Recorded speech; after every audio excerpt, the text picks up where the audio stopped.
from milking our cows with one of my hands bandaged. It doesn't totally disable me. So you can turn around and go back to Mrs. Barrett. After all, there's not much point in my going back to bed, is there? There's nobody there these days. I'd be totally on my own now, wouldn't I? I'm sorry, Gareth. I can see you're upset.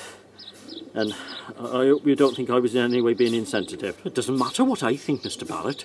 We pay you rent, we milk our cows, farm the land, but at the end of the day, it's your property, and what you say goes. Look, Gareth, I don't understand what it is you're getting at.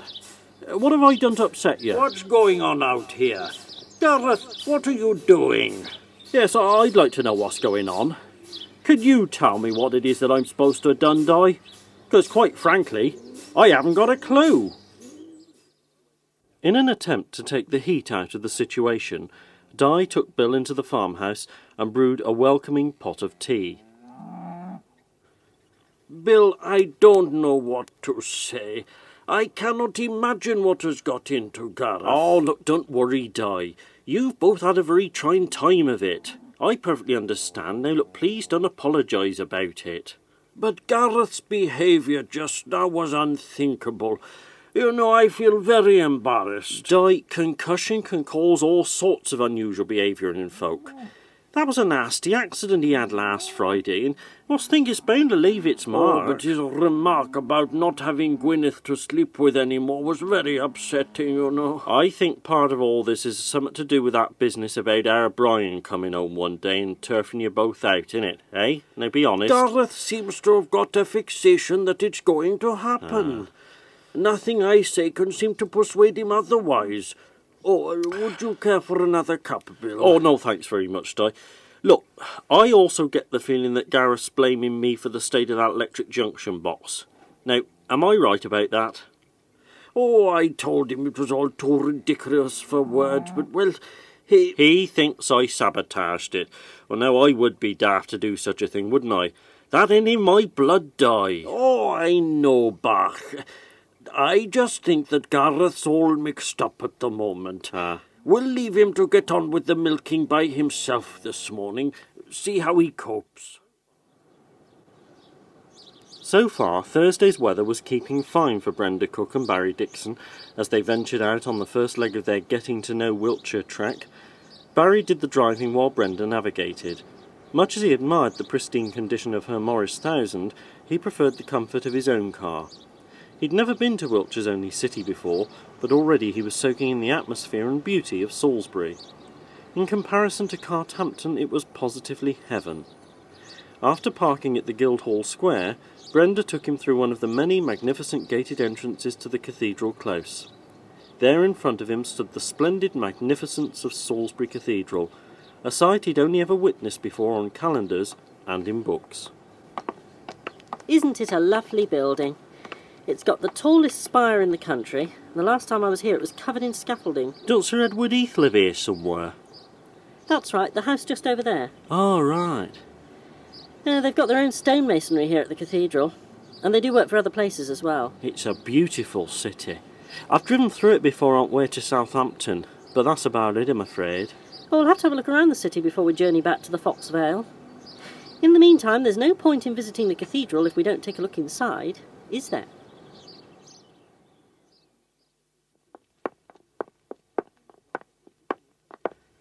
Edwin Clark was beginning to feel of his age. For reasons best known to himself, Clifford Apsley agreed to take him up the narrow winding staircase to the bell-ringing chamber at St Mary's. Edwin claimed he could fix the church clock, and wanted to take a look at the mechanism. Oh, cold blimey, Padre. How'd you manage them steps in?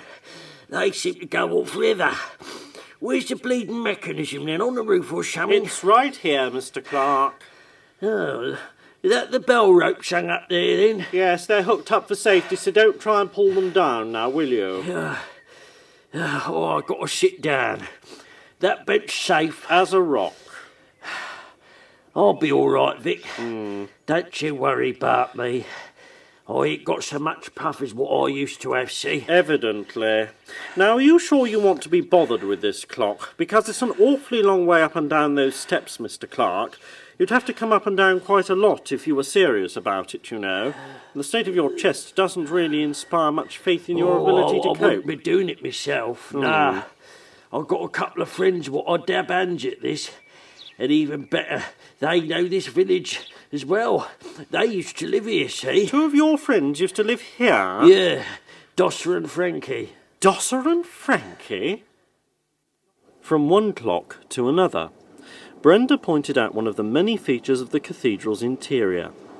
Other people were wandering up and down the aisles, reading memorial tablets, brass rubbing, and admiring the wonderful organ which Sir Edward Heath himself has been known to play. You see, Salisbury is the only cathedral I've been in that you can see right from one end to the other without anything obstructing your view, like pillars and arches and things like that. Oh, you're right. What's this here, then? Brenda walked over to the construction of metal framework, cogs, and ropes which stretched up into the roof. To its right was a device resembling a huge butterfly nut, swerving backwards and forwards. She picked up one of the leaflets next to it. This is the famous medieval clock of Salisbury Cathedral. This clock is the oldest existing clock in England and most certainly the earliest remaining mechanical clock in virtually complete and working condition in the world. This is a clock? Where's the face, then? There isn't one. It says it was made in or before 1388. It's a bit older than you, Barry. Oh, ha. The large room of Acrebury Village School was adorned with junior paintings of houses, monsters, people and cars.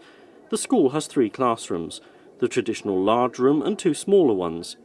In the playground outside are 2 mobile classrooms, and space is now very limited, considering the volume of pupils which come from Stoneacre, Foxbury and Little Ferringham. A new school building was beckoning. Members of the parish council had assembled in the large room, and the meeting was underway. Mr. Chairman, Yes, Miss Jessel.